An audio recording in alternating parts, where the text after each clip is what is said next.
সুপ্রিয় শিক্ষার্থীবৃন্দ, এখন আমরা চতুর্থ শ্রেণীর প্রথম অধ্যায় 17 পৃষ্ঠা একটি বড় সংখ্যা নির্ণয়, ছোট সংখ্যা নির্ণয় এই ধরনের একটি প্রশ্ন বুঝিয়ে দিচ্ছি।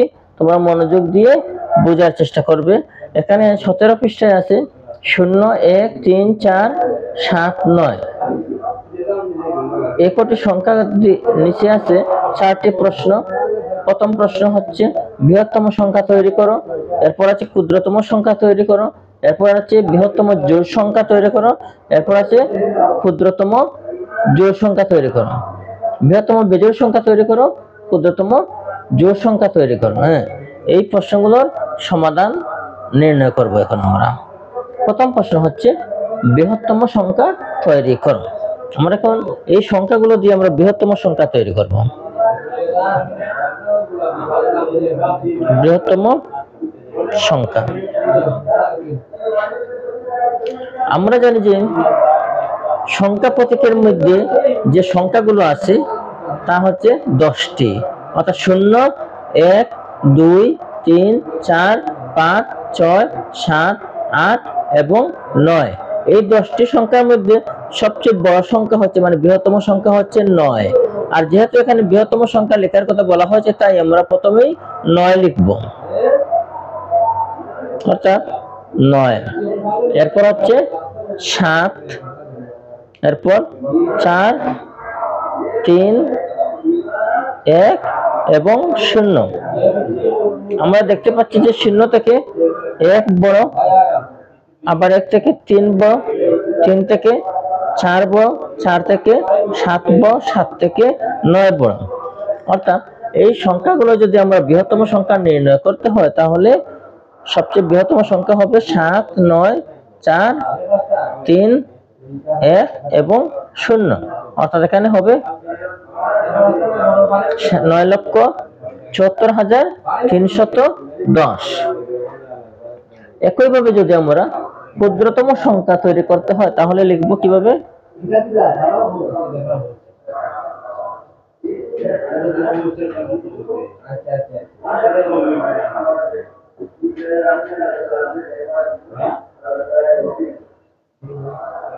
ক্ষুদ্রতম সংখ্যা।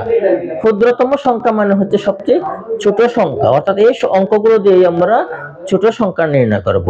এখানে সবচেয়ে ছোট সংখ্যা হচ্ছে 0, কিন্তু 0 কোনো মান নেই।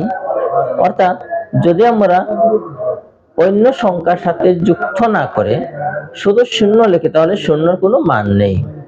কিন্তু যদি আমরা 0কে অন্য সংখ্যার পেছনে লিখি, তাহলে অবশ্যই 0 মান আছে।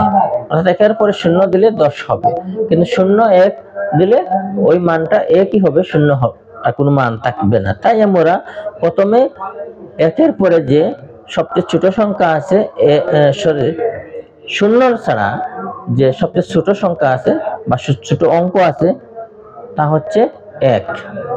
আমরা প্রথমে 1 লিখব, এরপর 0, এরপর 3, 4, 7, 9। বিষয়টি তোমাদের বোঝার জন্য আবার বলছি, যেহেতু 0 কোনো মান নেই, তাই আমরা 0 বাদ দিয়ে সবচেয়ে ছোট যে অঙ্কটি আছে তা হচ্ছে 1। তাই আমরা প্রথমে 1 লিখব, এরপর 0 দিয়ে দিব, তাহলে 0 মান হয়ে যাবে 1, 0, এরপর 3, 4, 7, 9। এভাবে আমরা লিখতে পারি 1, 0, 3, 4, 7, 9। এভাবে লিখলে সবচেয়ে ক্ষুদ্রতম সংখ্যাটি আমরা পেয়ে যাব। এরপর আছে বৃহত্তম বেজোড় সংখ্যা। বৃহত্তম বেজোড় সংখ্যা, বৃহত্তম হতে হবে, আবার ওই সংখ্যাটি কি হবে? বেজোড় হতে হবে। বৃহত্তম বেজোড় সংখ্যা।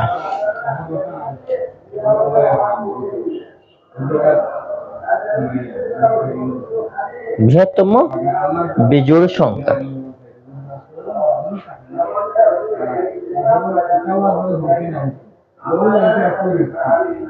বৃহত্তম বেজোড় সংখ্যা। বৃহত্তম বেজোড় সংখ্যাটি হবে, অবশ্যই আমরা দেখতে হবে যে এর মধ্যে সবচেয়ে এই যে সংখ্যাগুলো আছে এর মধ্যে বেজোড় সংখ্যা কোনগুলো? বেজোড় সংখ্যা এখানে আছে 1, 3, 7 এবং 9। 1, 3, 7 এবং 9 প্রত্যেকটি সংখ্যাই হচ্ছে বেজোড় সংখ্যা। আবার যেহেতু এটা বৃহত্তম হতে হবে তাই আমরা কি করব? আমরা প্রথমেই 9 দিয়ে দিব। 9, 7, 4, 3, 0। এরপর সবশেষে আমরা যেহেতু বেজোড় সংখ্যা হতে হবে তাই আমরা 1 সবশেষে দিয়ে দেব। অর্থাৎ ছোট সংখ্যার মধ্যে 1 আছে, কিন্তু আমরা যদি সবশেষে 1 না দিই তাহলে ওটা বেজোড় হবে না। আমরা যদি সবশেষে 0 দেই তাহলে 10 হয়ে যাবে। 1 0 যদি দিই আমরা 10 হয়ে যাবে, আর 10 হলে এটা জোড় সংখ্যা হয়ে যাবে। আর এজন্য আমরা কি করব? আমরা 0 1 দেব। 0 1 দিলে অঙ্কটি হবে বেজোড় সংখ্যা, অর্থাৎ 9,74,301। 9,74,301 যে সংখ্যাটি আমরা পেলাম ওটা হচ্ছে সবচেয়ে বৃহত্তম বেজোড় সংখ্যা।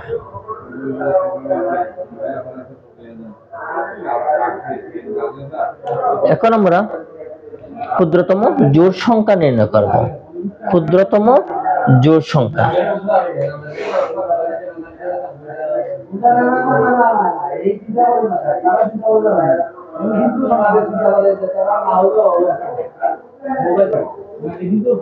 ক্ষুদ্রতম জোড় সংখ্যা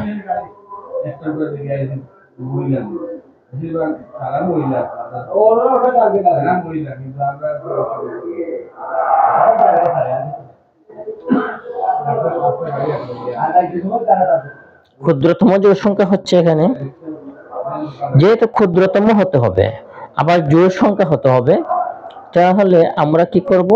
আমরা এখানে জোড় সংখ্যা আছে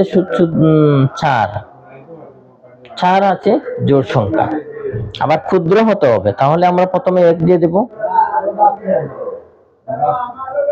ক্ষুদ্রতম হতে হবে তাহলে 1, 0, 3, 7, 9 আর সবশেষে আমরা 4 দিয়ে দিলাম।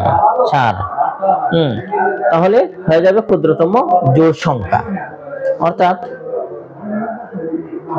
আমরা ছোট সংখ্যাগুলো প্রথমে দিয়ে দিলাম, আর জোড় সংখ্যা যেহেতু এখানে 4 আছে তাহলে আমরা 4কে সবশেষে দিয়ে দিলাম। অর্থাৎ একক স্থানে যদি কোনো জোড় সংখ্যা থেকে থাকে তাহলে ওটাই হবে জোড় সংখ্যা।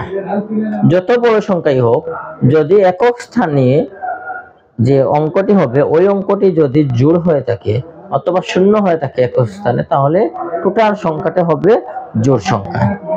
আর এই নিয়মেই আমরা কি করছি? আমরা এখানে ক্ষুদ্রতম জোড় সংখ্যা নির্ণয় করতে পারছি। জানি না তোমরা কতটুকু বুঝতে পেরেছো, কারণ বাইরে অনেক কোলাহল হচ্ছে, অনেক কথাবার্তা হচ্ছে, আমি বারবার বিরক্ত বোধ করছি। ওই